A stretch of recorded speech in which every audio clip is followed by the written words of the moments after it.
Welcome to Fan for Racing Radio. I'm Fan for Racing Sharon, and joining me today is Taz, and we are here for the Richmond Fantasy Report for the NASCAR Cup Series, where we help you with your choices, your fantasy choices for this weekend in the NASCAR Cup Series at Richmond. So, Taz, we've got a lot to look forward to at Richmond this week. Oh yeah, we got some short track racing here. I'm hoping that with being at Richmond once this year, we get better racing quality. I know sometimes the night races put on better than the day races, so fingers crossed. I know Richmond's not the best short track in the world, but fingers crossed we get something good out of it. Okay. Now, yes, Richmond is not a true short track. It's a 3/4 mile short track. It's not like a Martinsville or anything like that. It's a little bit faster than that, a little bit more lanes, but not as many as I think as Iowa. What do you think? I think this is going to be a lot slower than Iowa for sure. I would say that this is going to be more of a one groove versus two groove type of track. Basically, if you're on that kind of like Martinsville, you're on that outside, you're pretty much toast until you get back into the groove. But then again, unless you got the right setup for it, especially at night, you might get lucky a time or two on that outside lane there. But especially drivers like Kyle Larson who love that outside lane. Oh yes, and this is also one track that can bring out the underdog. If you remember last year, Austin Dillon won the race. Arguably, it could have been Logano's or Hamlin's races last year, but Austin Dillon pulled it out with a. And then you had, and if I remember right, the year before it was Chris Buescher who kicked things off there. So and Chris Buescher at that time was with RFK. They were contenders, but not race winners. And Richmond, I believe, if I remember right, kicked off Chris Buescher's run for the playoffs. Yes, 2 years ago. I think so. Okay, but before we get into new business, we got to take care of some old business. Yeah, that's right. We got the Watkins Glen. Yes, and I think you beat the pants off of me. We agreed on 3 with SVG, Buescher, and Elliott. Those were ones that we both took. But then I took Bell, but you took Byron, I think. So I did win that one. And then you took Allmendinger, but I took Hocevar, and you beat me on that one. Allmendinger was 11th. Hocevar was 18th. So Zilich on our garages, we really can't count it because Zilich did not race after he broke his collarbone. And I had McDowell. Okay, but we're not going to do it anyway because it doesn't really count that Zilich wasn't even in the race. Yeah, unfortunate circumstances. Okay. Now on our matchups, this is where you really got me. We had Smith and Hocevar. You took Smith. I took Hocevar. And Smith beat Hocevar by 1 spot, 17th to 18th. We both took SVG over Larson, so we both got that one.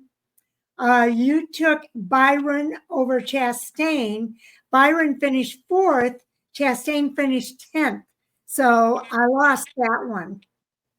Then the last matchup was Buescher and McDowell, and we both took Buescher over McDowell, and Buescher did finish 3rd over McDowell's 19th place finish. And then we figured out what the 36 for 36 is. Yeah. 36 races, you can pick each driver once in the 36 races. But last week you took Preece, I took Busch, and Preece finished 13th over Busch's 22nd place finish. So you beat me there too. So now we'll get to new business. We'll put the old business in the rearview mirror. And congratulations to you for beating me last week again.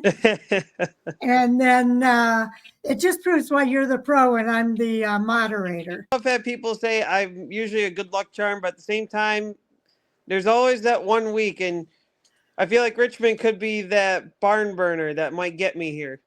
Oh boy, I'm looking forward to that. Okay, so let's get started with the new business, and that is this week's Fast Lane. And let me pull that up real quick. We've got the Fast Lane, and who's the favorite this week? No surprise. Denny Hamlin. Surprise. Denny Hamlin is the favorite. And when you look at the betting odds as well, let me pull that up real quick. Here's the betting odds for this race. You've got Hamlin right there at the top of the list. Oh, yeah. And that's pretty much across the board. I think the lowest is this 370 for DraftKings. Then Christopher Bell is the second highest. And the lowest for Bell is the 400 again at DraftKings.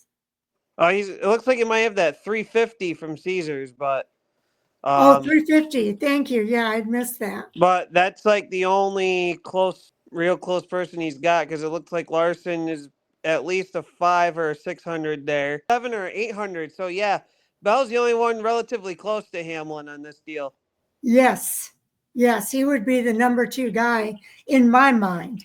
If you go off of odds, yeah, definitely for sure. Logano, I'm a little shocked they have him as high up there as he is. And then I thought Logano would be a little bit lower than that. Yeah, I mean, I know this ain't like Logano's best year per se, but we said that last year, and he came out. Yeah, and he won the championship. Yeah, but I know with Richmond, usually Logano's usually one of those top guys, and I'm just surprised he's ranked, or they have him between 800 and 1,000, and I figure he might be a little bit lower, like kind of like the Kyle Larson level. And what do you think about Byron? Are you a little surprised by Byron? Not really surprised by him. I know in the next gen era of Richmond, he's looking about a 12th or 13th place average finish. Mm-hmm. I'm not really surprised that he's up there. I am surprised also by Chase Elliott. Chase Elliott's not much of a short track kind of person, and I know so I would say that where he's at is reasonable. I do like the Chase Briscoe odds though, being that he's getting better as the season's gone on. This is the same Martin Truex team he's running for, and Truex has won many of short track races, including Richmond. To see Briscoe right there does not surprise me at all. I am a little shocked that the 750 that DraftKings put him in there. Yeah, that is interesting. Also, when we look at Brad Keselowski and Buescher and Reddick, these are all guys that are fighting to get their spot in the playoff. The only one I'm shocked to see is the positioning that they have of Brad versus Buescher. I figured Buescher would be where Brad's sitting, and maybe these betting odds people are seeing something that we're not, because they put more hopes in Keselowski than Buescher, and I feel like it should be the other way around. And then the Josh Berry one. What do you think about the Josh Berry? He should be lower. He's got one of the better average finishes in the next gen era at Richmond, so he should be a lot lower than where he is. I would say just barely under 2,000 for him. Okay, and what about Kyle Busch and Preece? Because those are the other guys all fighting for a spot. Kyle Busch, with his betting odds that they have him there, I would say he's pretty much reasonable given how he's performed last year and so far this year. Ryan Preece, short track guy, he should be lower than where they're getting him. I think just like Josh, I would say Preece should be at the level of Josh Berry, either just below 2,000 or be right at that 2,000 mark. I would agree with you. And then what about Bowman, Dillon, Gibbs, Hocevar? Bowman, Gibbs, Austin Dillon's last year's winner. Bowman, Carson, I think, is where he should be. Bowman and Gibbs should be where they are. Austin Dillon, that 5,000 that BetMGM is giving him seems high. It's a little out there, but in terms of the other three that have been listed, honestly, I would be okay with that, being that if you want a long shot runner, he would be it. And then let's see if any of these others, Michael McDowell, Shane Van Gisbergen, none of these others really strike me as being people we need to watch. What do you think? Yeah, I don't think so. I mean, you're kind of, if you got a lucky penny and want to put something into like a Cole Custer at a like plus 100,000, and by all means, knock yourself out. But I think he's at the bottom of the list. Okay, so we've looked at this one. Before we go to the Fantasy Fast Lane, I want to look at the Fantasy Central from NASCAR as well. They've got Denny Hamlin, of course, at the top with the best average finish at 5.0, and that's in 6 total races. So we've got a few more races that are calculated into these numbers this week. He's got the highest box rating. He's got the highest laps in the top 15. Quality passes, he's probably the highest in quality passes at that track. I think the second highest is Joey Logano at 62.9. But this average finish, I mean, Denny's stats at this track are just incredible. But like you say, he was beat last year. They've got Martin Truex in second, but we know Martin Truex is not racing any longer, but it's Briscoe that's in his car. So there's something to be said for that when you're thinking about Briscoe. Joey Logano, the second highest average finish here is Christopher Bell. Then I think it goes to Kyle Larson at 8.2. And those are all improvements from where they started. Chase Elliott is just a slight improvement. Joey Logano, a considerable improvement from where he started. Christopher Bell, an improvement from where he started. Josh Berry, this one I like. He started 21st, finished 9th. He's got like the third best average finish. That's where I'm looking at, because I found from I think NASCAR Insights had it. He put up the next gen Richmond finishes. I know Josh Berry was up there, but if I remember right, his average finish was inside the top 10, I do believe. I know obviously Hamlin was up there. As you mentioned, Bell was up there. I believe Logano was inside the top 10 as well. But I think, like I said, Josh Berry should be one to watch for, whether he's your starting 5 driver or your garage driver this week. If you're benching him, I'm sorry, you're not doing something right. Okay, so what do you think? Yeah, the biggest shocker.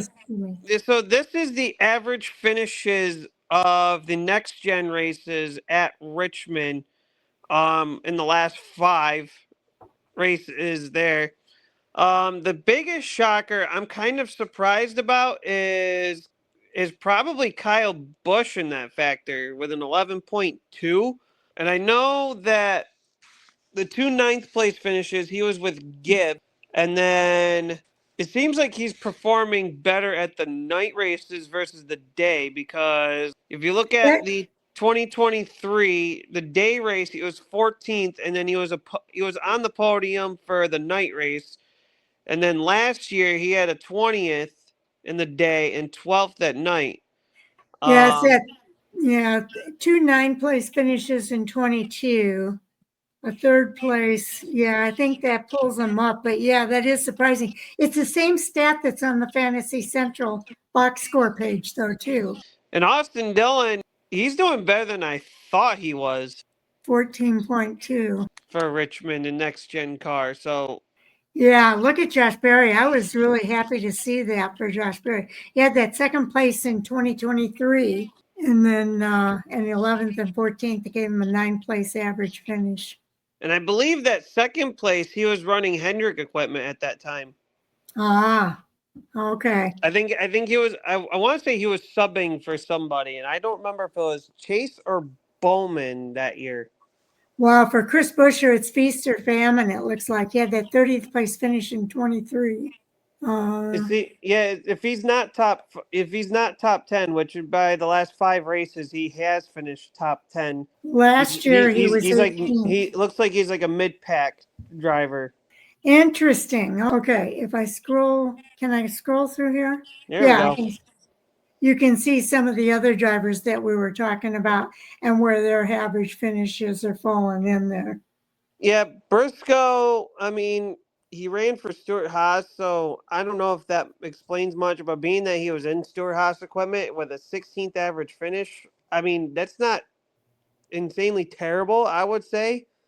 Hosefar could be deceiving. He went from 27th to 8th last year. Right. And Ryan Preece in 2023 had a top 5 out of there. And then last year, but again, last year you could sit there and say, well, the SHR drivers were not impactful at all.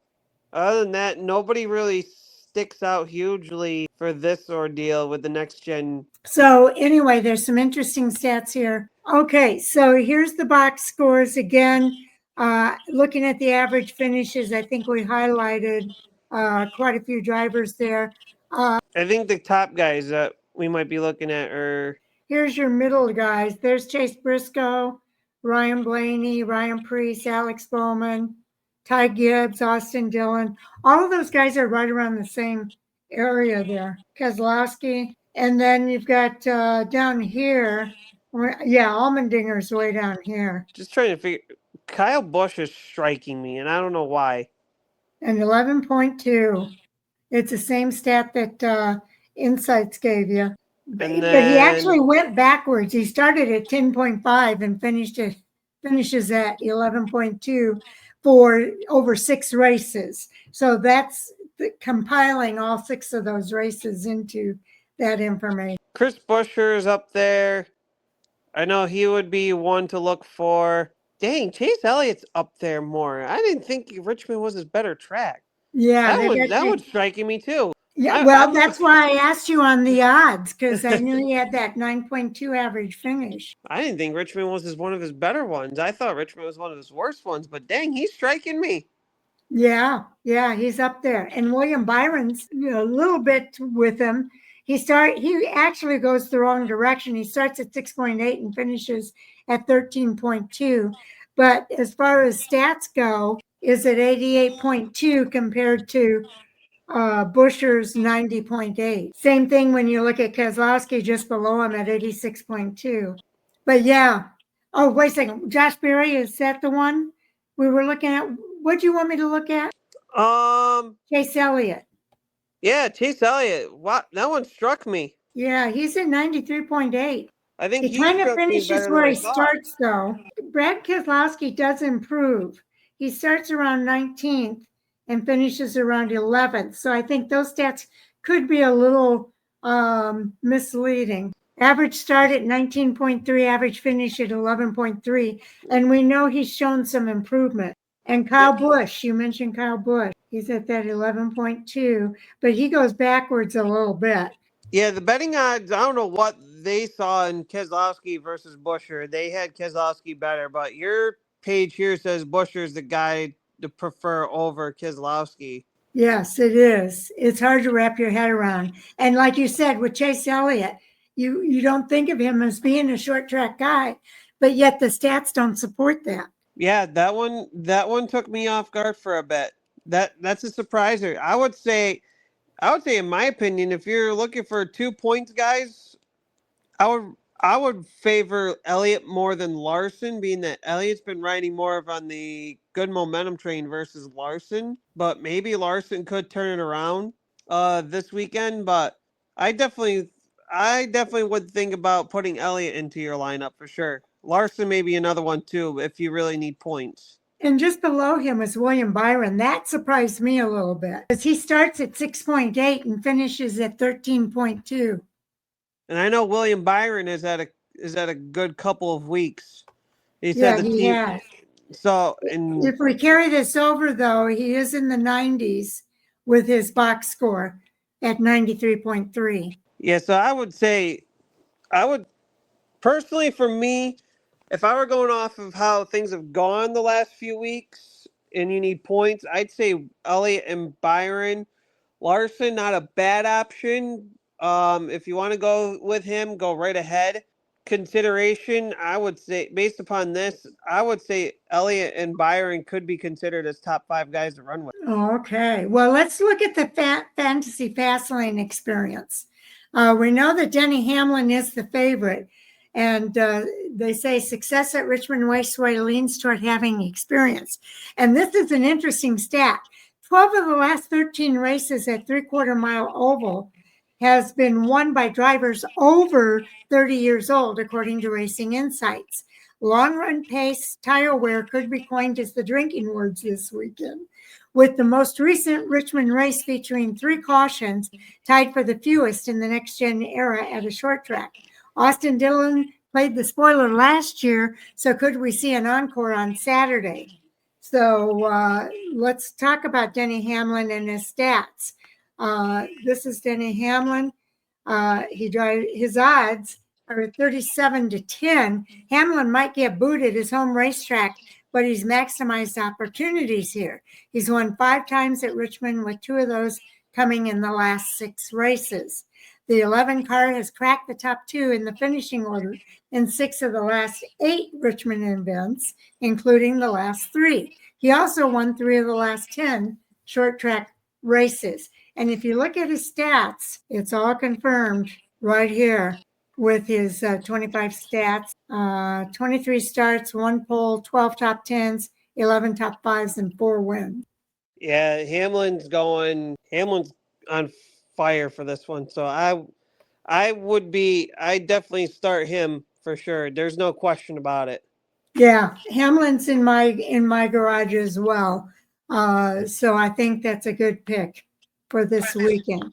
Our next driver, though, is Christopher Bell, and he would be my second pick.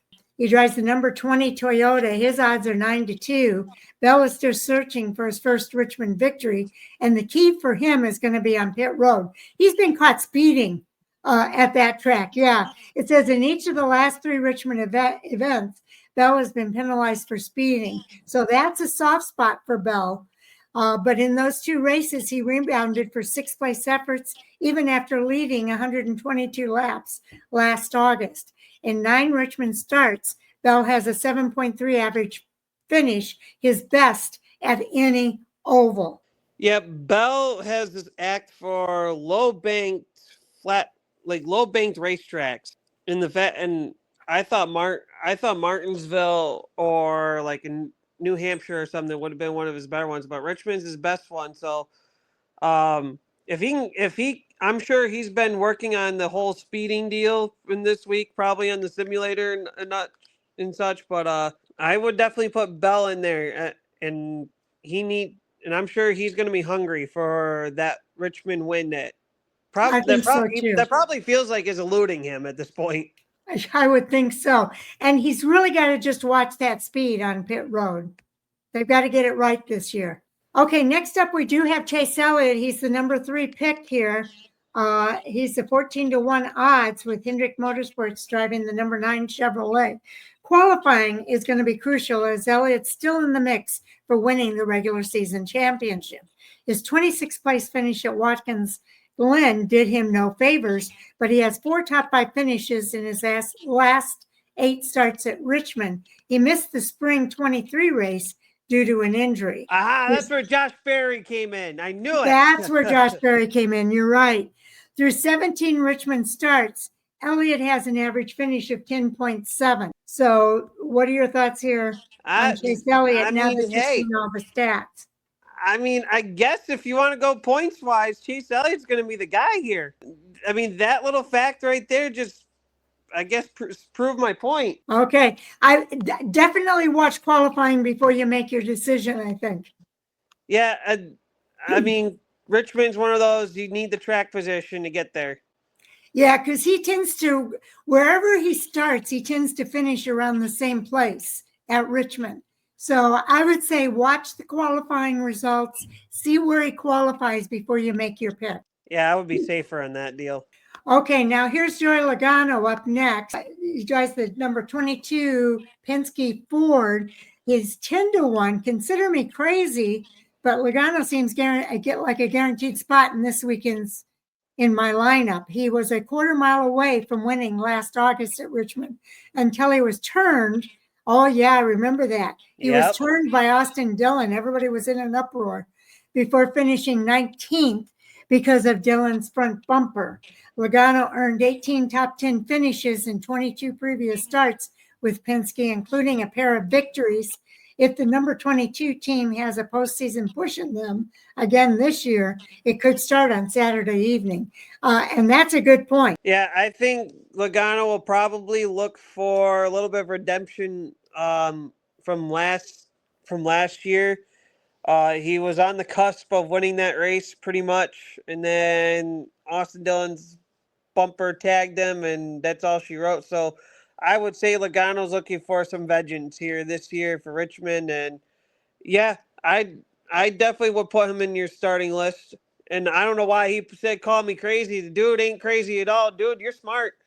It's not crazy at all. So don't believe the crazy part. Okay, next up we got Chase Briscoe. He's one of the sleeper picks. Yes. It says he drives the number 19 Joe Gibbs Racing, 9-1 odds. It's time to start thinking that Briscoe could be a sneaky championship 4 pick, as the number 19 team has been among the most consistent teams in the garage during its summer surge. The numbers for Briscoe look bleak at Richmond, with a best finish of 11th in 8 starts. But he's been a monster in qualifying all season, giving him good track position from the start. The number 19 team has been stellar at Richmond in recent years, with Martin Truex Jr., who had 9 top 10s in the last 11 races. Your thoughts here on Briscoe? That's a good sleeper to go with. I mean, yes, this is Truex's equipment here, and Briscoe, I mean, after the early season struggles, him and that team are finding their rhythm, and I would say, and I'm with that statement saying if Briscoe gets a good qualifying spot, Briscoe's going to be up there and one to watch. So I definitely like this one for sure. Yeah, I do too. Okay, moving on here. I think this is another sleeper pick. Austin Dillon, Richard Childress Racing number 3 Chevrolet. Odds are 35-1 though. Less than a handful of laps last summer separated Dillon from having a statement win. After a caution in the waning laps, the number 3 car wrecked Logano and clipped Hamlin all in one set of corners to march to the victory. Those decisions kept him from vying for a championship, as his playoff eligibility was denied. Clearly, Dillon is solid at Richmond with 7 top 10 finishes. He has been at his best at short tracks recently with 4 top 10s in the last 6 events. Thoughts? The 35-1 doesn't make me feel like he's a sleeper. It makes me feel like he's more of a long shot at this point. So I'm not sure. So for me, I'm not sure if you really have good hopes about Austin Dillon, I would say your best bet is a garage pick, but I wouldn't consider him as a top 5 by any stretch of the mean. Briscoe, on the other hand, that we did earlier, I would say you can consider him as a top 5 in all honesty, but Austin Dillon, I don't see him as a top 5. I see him as a garage driver at best, in all honesty. I feel like he's more of a long shot than a sleeper. I would agree with you. Okay, next up we've got Ryan Preece, another sleeper pick. We making sense here. Huh? We're making more sense here with Ryan Preece. Yes. Okay. Ryan Preece drives the RFK Racing number 64. The odds are 28-1. This could easily be a combo pick with Preece or his boss, Brad Keselowski. Let's highlight Preece, who's still hunting a playoff spot via points. He finished 5th at Richmond in 2023, his lone top 15 in 9 starts. However, it's hard to compare his stats from years past to his breakout 25 season. Preece made a living competing at smaller venues, and he has top 10s in half of his last 8 short track events. I would definitely consider Preece as a garage pick for right now, and depending on how he performs in the race, he may have to sneak into your top 5, depending on who your top 5 would be for this week. Again, this guy is an act for short track racing. He came through up here in the Northeast at Stafford at his home track, worked through there. He's ran the modified tour a handful of times and has done very well. This is suiting for Ryan Preece for sure. And as stated before, I mean, it's hard to look past the previous stats when he's had one heck of a year, and I think this is the best equipment he's got. So and he's I look forward to Ryan Preece this week, actually. I think he's going to be on a mission this week as well, to get himself from below the cut line to above. Oh, for sure. And I'm sure RFK is going to have some notes from the Chris Buescher side of things. I'm sure Chris Buescher in that team ain't going to give 110% all of the notes and details, but I'm sure they're sharing something, and that might help Preece become successful here. Okay. Next up, we've got the stay away from. Now, Ryan Blaney was a stay away from last week, and he had a good run, I thought. He's Team Penske number 12-4. Odds are 12-1. The 23 champion has 3 top 10s and 17 starts. For the longest time, he circled Richmond as his worst track on the calendar. He's never finished better than 7th. In fact, Richmond is the only active oval that Blaney hasn't cracked the top 5. So those stats don't bode real well for him. Yeah, I'm glad he shot me in the foot for Watkins Glen last week, but I don't think he's going to do it 2 weeks in a row. I'm going with this stay away from. If you want to bench Ryan Blaney and save him for a better day, this is definitely the one to do it. Okay. Next up, we have Kyle Busch. Stay away from. Yes. This goes to what you were saying. Richard Childress Racing's number 8 Chevrolet, odds are 22-1. It's possible Busch finds magic in a bottle this weekend, but his best chances of making the postseason will likely come next weekend at Daytona International Speedway. Busch is among the best drivers to ever compete at Richmond, with 6 victories, tied for 3rd on the all-time wins list. The problem is he doesn't have a single top 10 finish in the last 12 short track races. RCR Kyle Busch is not the same as Joe Gibbs Kyle Busch by any stretch of the means. Yeah, Kyle Busch had a great first season with RCR, but ever since then, this ain't the same Kyle Busch we've come to accustom to.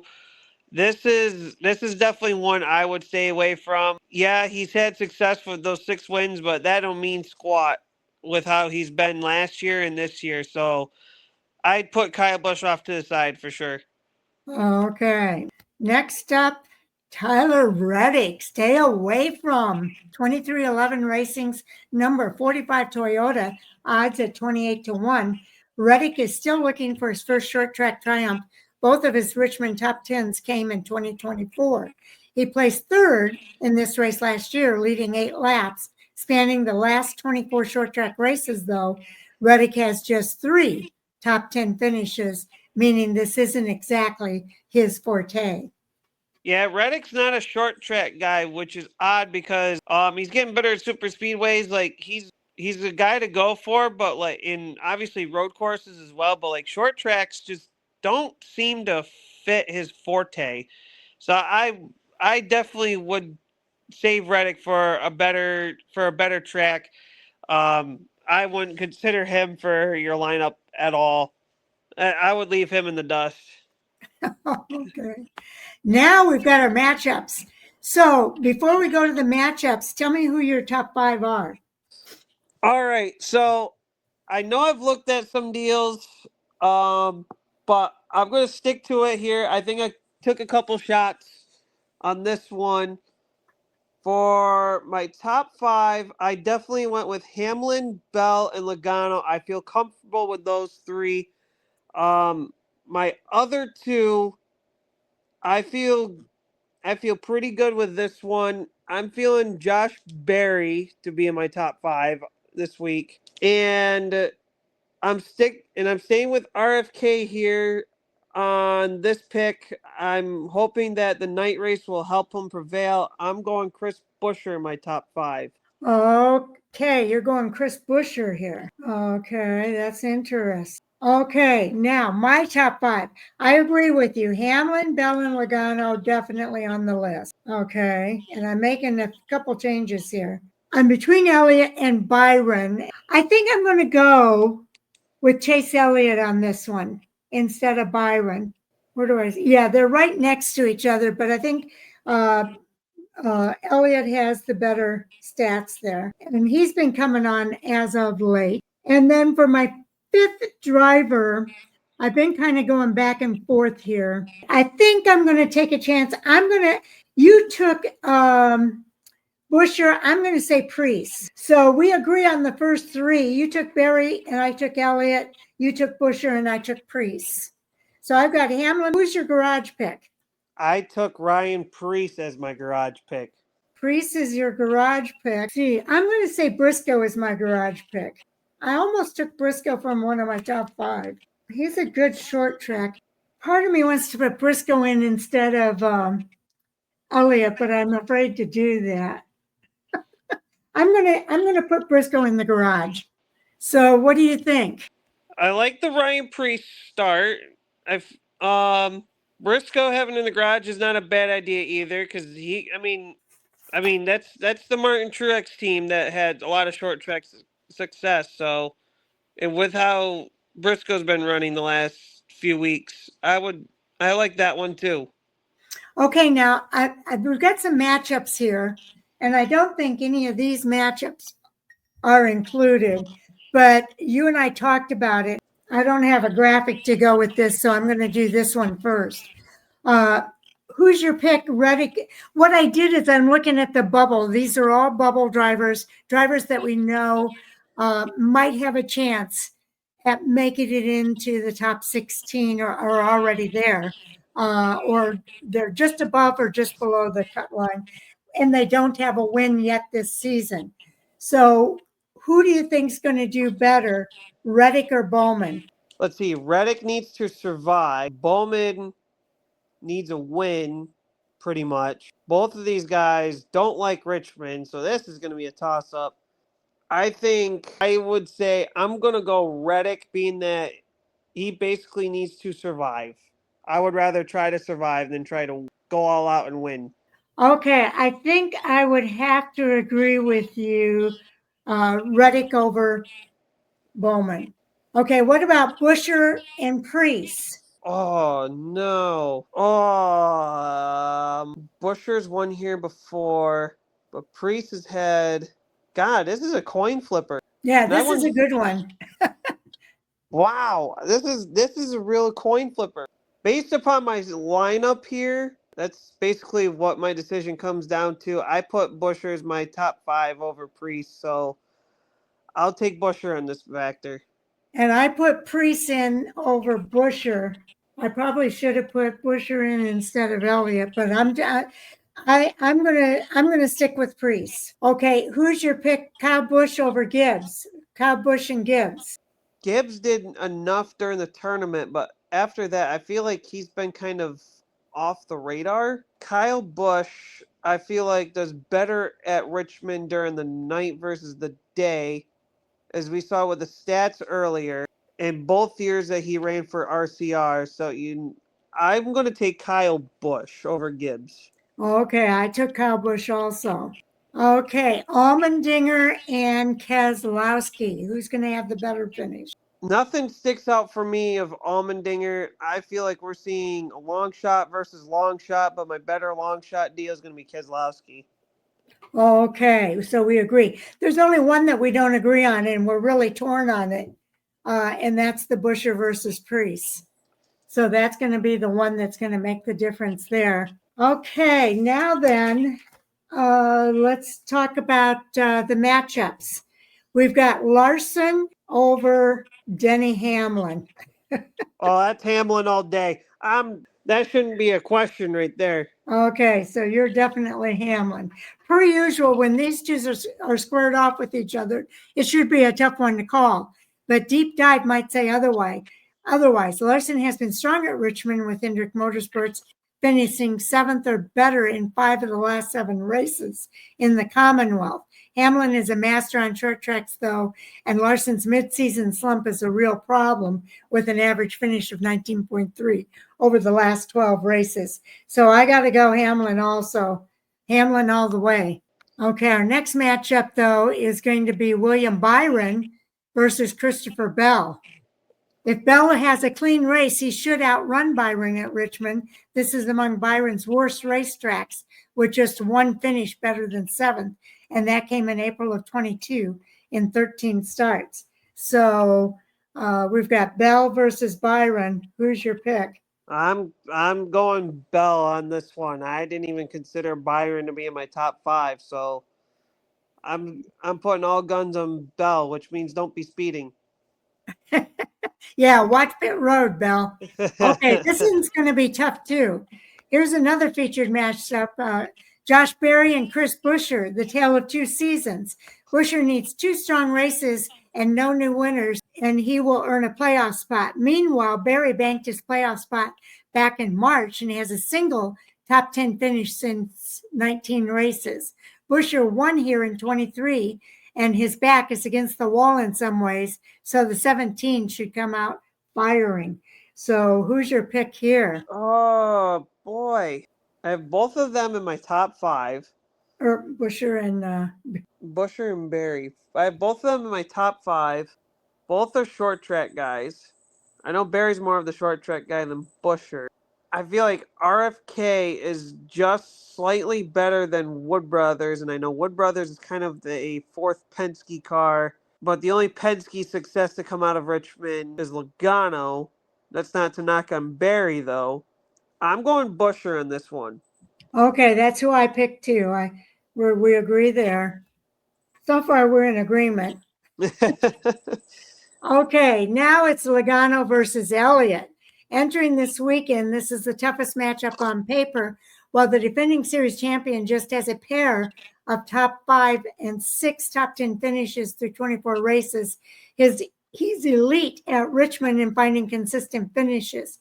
Consistency is a moniker of Elliott's entire 25 campaign, though, as Watkins Glen was the first time he finished below 20th, dating back to last October at Las Vegas Motor Speedway.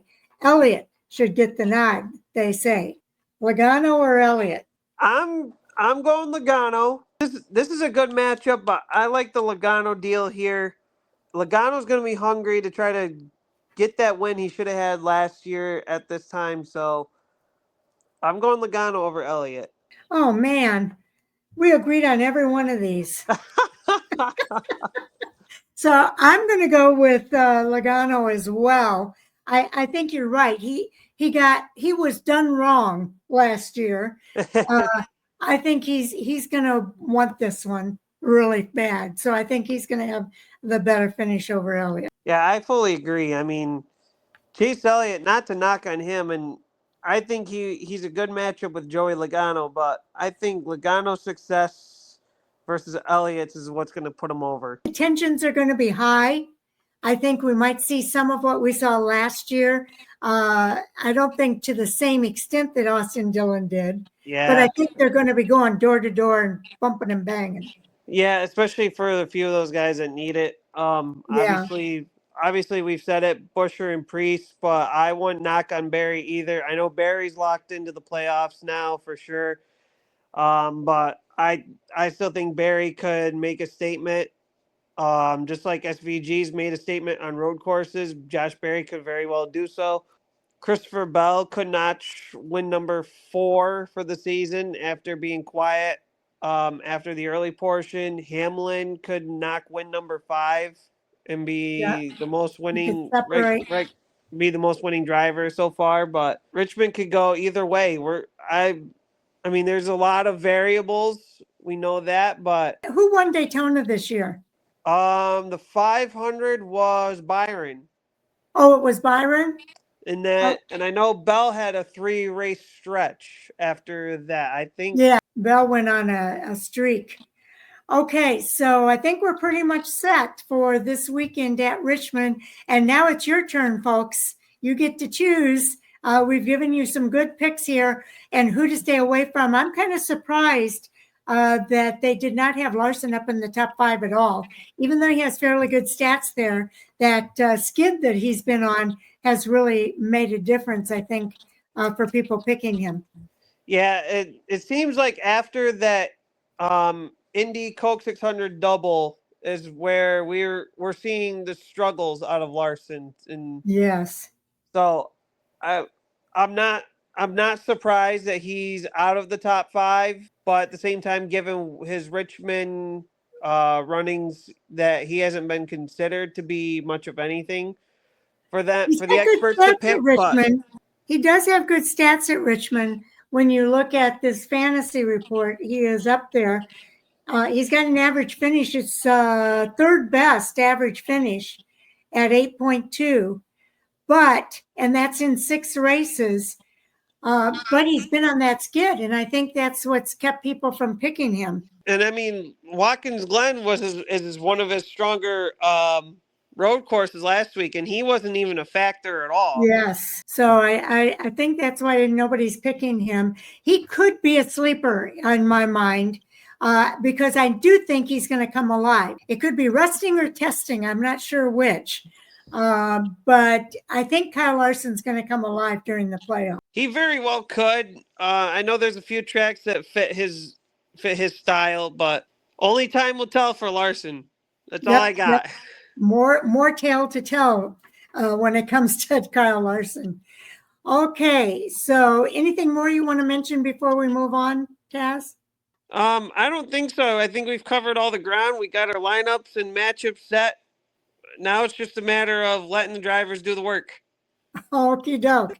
So do watch for more. We've got all of our reviews up for the weekend of racing out at Richmond Raceway this weekend with the Cup Series and the Truck Series. Truck Series is racing tonight, and this is their season finale for the regular season, Taz. So we're going to know at the end of this race the 10 drivers that are going to move on to the 8-race playoff for the NASCAR Truck Series. I can't wait to see how the results play out. I know I'll be at I'll be flagging tonight, so I'll be seeing the results afterwards, and can't wait to see if I'm kind of keeping my fingers crossed for Katie and Honeycutt, see if he can make it in with the Helmar Friesen team. I know Helmar Friesen's locked in on the owner side, but I know Honeycutt's looking for that driver side. So and I know the team's going to help him out. So I'm kind of pulling for him to see if he can help Helmar and Stewie and all those guys out there. Yeah, there's 3 drivers at that cut line that I'll be watching. I know Jake Garcia. We've got Ben Rhodes. Oh, and Gio Rogero. I'm really anxious to see what those 3 guys do tonight in the Truck Series because those 3 drivers, right now, Jake Garcia is in. Ben Rhodes is out, as is Gio Rogero. I think they could get a shakeup tonight out at Richmond. I wouldn't be surprised at all. It's the Truck Series, and just when you think you got the Truck Series figured out, they find ways. Yes, I would say they find a way, but no, this is the Truck Series. They find ways to get things going. Yes, they do. All right, and then on the other side of the weekend, we'll be back with the reviews for those 3 races, and then and from Monday night at 10 o'clock Eastern time is our live stream for Hot Topic Sound Off. And it's just going to be Jay joining us this Monday night because Chris is involved with the Southern Street Stock Nationals at Why Not Motorsports Park this weekend. And he's got a busy 4-day weekend, and he says he's going to be exhausted when it comes to Monday. So we're giving him a little bit of a break. It'll just be Jay and myself on Monday night. After that, we're doing it all over again with previews for the races that are going to take place at Daytona. That's the season finale for the Cup Series. And it's going to be pretty exciting. ARCA is going to be racing at Madison. Oh, and also this weekend, the ARCA Menard Series is racing at the Illinois State Fairgrounds on dirt.